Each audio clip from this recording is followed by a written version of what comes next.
السلام عليكم كل متابعي العبور للاتصالات. معانا النهارده ريفيو جديد عن ساعة مي برو واتش سي 4.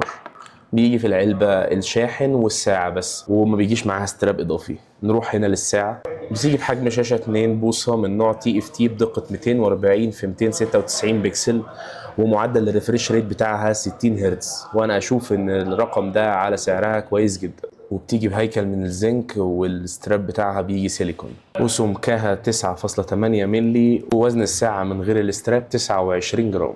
يمكن انا اتفاجئت من كواليتي الساعة لما عرفت ان الشاشة تي اف تي، مع انها باين جدا ان الشاشة فيها حدة وشرب جامد جدا. ما كنتش متوقع انها تيجي بالجودة دي. نعمل كده مقياس نبض قلب سريع، بياخد 40 ثانية للقياس كامل، وانا شايف ان هو دقيق جدا، قريب جدا من 90% من الساعات اللي موجودة في السوق دلوقتي.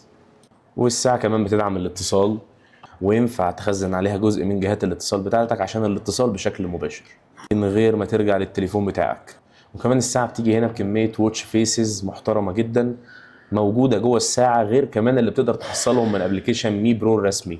فمن ناحية كده اطمن، مش هتزهق من شكل الساعة بتاعتك ابدا. وكمان بتعرض النوتيفيكيشن بالعربي عادي، مفيش اي مشكلة هتواجهها في الموضوع ده.